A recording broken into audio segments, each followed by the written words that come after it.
ఏలూరు జిల్లా పాలకొల్లులో save the girl child 2K run కార్యక్రమం గ్రాండ్ సక్సెస్ అయింది.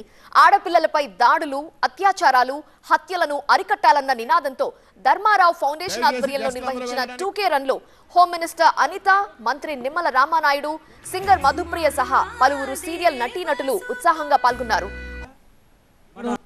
ఎక్కడ మహిళలు గౌరవించబడతారో అక్కడ దేవతలు సంచరిస్తారనేటువంటి ఒక నమ్మకం, విశ్వాసం అనేటువంటి ఒక మంచి సంస్కృతి సంప్రదాయం అనేటువంటి దేశం ఇవాళ మన భారతదేశం.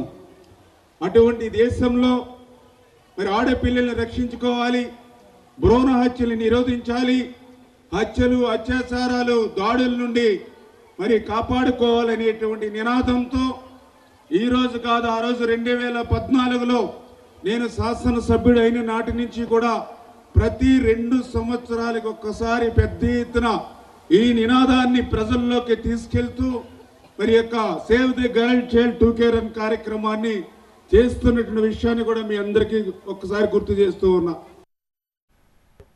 ఆడపిల్లే దేశ భవిష్యత్తు అన్నారు హోంమంత్రి అనిత.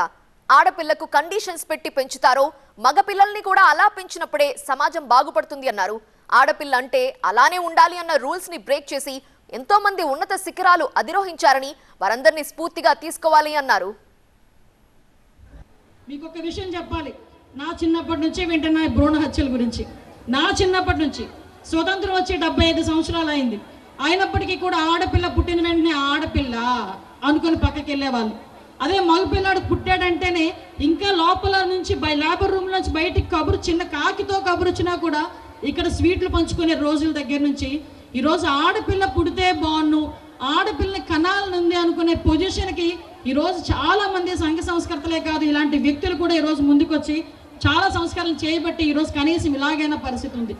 ఈరోజు ఆడపిల్ల నువ్వు ఇలాగే ఉండాలి, ఆడపిల్ల పుట్టిన నువ్వు ఈ టైం అయ్యేసరికి ఇంటికి రావాలి, నువ్వు ఇలాగే బట్టలు కట్టుకోవాలి, ఇలాగే మాట్లాడాలి, ఇలాగే ఉండాలి, బుర్ర దించుకున్నాడు. ఈ పరిస్థితులు ఇదే సేమ్ యాస్ట్రీస్గా మన ఇంట్లో ఉన్న మగపిల్లలకి సైతం చెప్పి మనం నేర్పించుకుని ఉంటే ఈ రోజు బయటకు వచ్చేసరికి ఇన్ని అరాచకాలు జరిగావా అని నేను అడుగుతున్నా. ప్రతి ఆడపిల్లని ఎలా పెంచుతున్నారో ప్రతి తల్లి, ప్రతి మగబిడ్డని కూడా ఆ తల్లి అదే బాధ్యతతో పెంచాల్సిన అవసరం ఉంది.